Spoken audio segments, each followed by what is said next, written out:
Dans le chapitre sur le réseau informatique, nous allons nous intéresser à la sécurité des communications. Il faut bien comprendre que les premiers réseaux informatiques n'avaient pas prévu de protection particulière des données. Comme ils étaient confidentiels et qu'ils n'appartenaient qu'à une seule entité, on garantissait la confidentialité des données en interdisant l'accès aux infrastructures à des personnes tierces.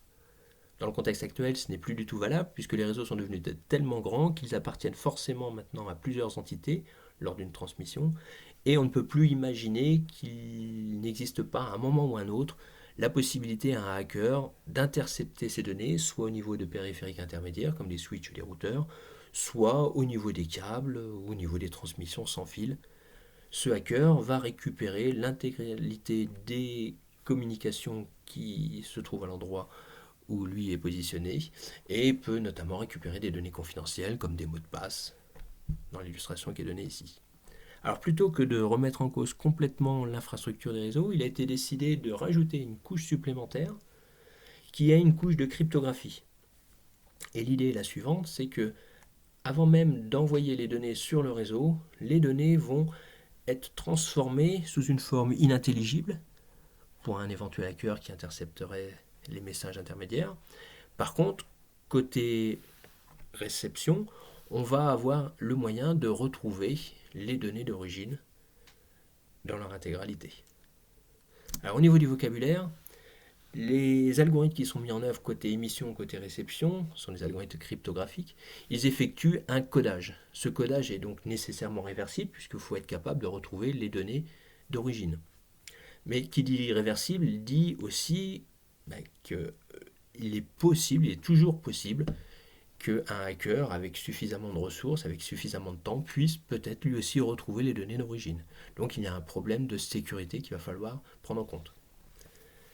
Alors les premiers algorithmes étaient généralement secrets, on verra ça notamment avec le chiffrement de César, mais il s'est avéré par la suite que finalement ce n'était pas un gage de sécurité.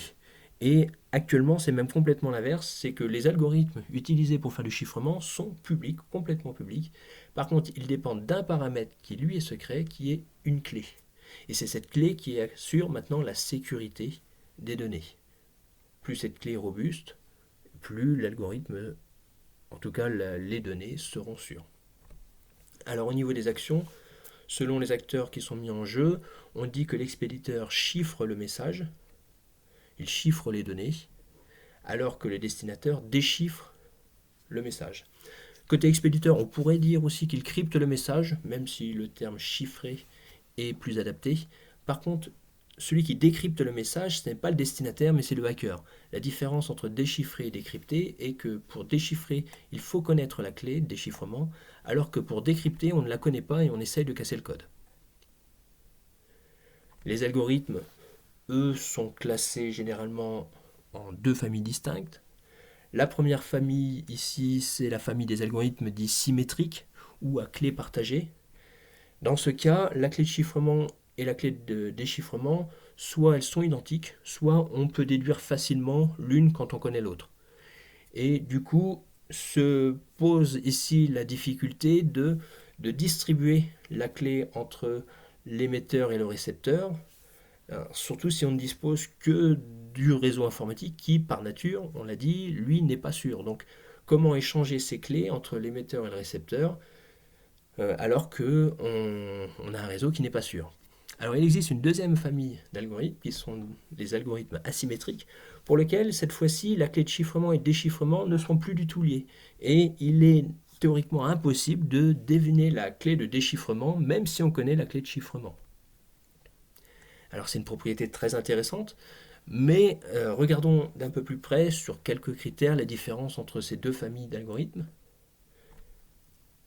Alors déjà au niveau de la vitesse, les algorithmes symétriques pour un même niveau de sécurité, alors je mets à part l'échange des clés, l'algorithme symétrique est beaucoup plus rapide que l'algorithme asymétrique pour un même niveau de sécurité.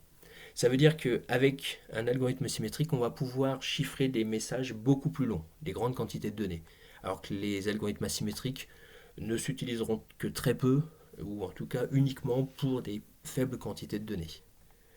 Un autre moyen de voir ça aussi, c'est que les algorithmes symétriques vont pouvoir fonctionner avec des clés beaucoup plus petites que les algorithmes asymétriques, toujours pour un même niveau de sécurité. Et donc, il y a beaucoup d'avantages ici pour les algorithmes symétriques, mais les algorithmes asymétriques ont cet énorme avantage, c'est le partage des clés. C'est qu'ils offrent un moyen ici de fournir des clés à l'émetteur sans compromettre la confidentialité des données, puisque même si une autre personne possède la clé de chiffrement, il ne pourra pas déchiffrer les données qui ont été chiffrées par une autre personne possédant cette même clé. Donc ça, cet avantage va faire que les deux familles d'algorithmes sont utilisées conjointement. Les algorithmes symétriques vont être utilisés pour chiffrer les données et les algorithmes asymétriques essentiellement utilisés pour partager les clés de chiffrement symétriques. Donc le partage des clés symétriques va être utilisé à l'aide d'algorithmes asymétriques. Alors les algorithmes asymétriques peuvent servir aussi à d'autres choses, comme notamment faire des signatures numériques, de l'authentification, l'intégrité, on ne rentrera pas forcément dans ces détails ici. Mais voilà, donc se souvenir ici le rôle que jouent ces deux familles dans la cryptographie pour la sécurisation des communications.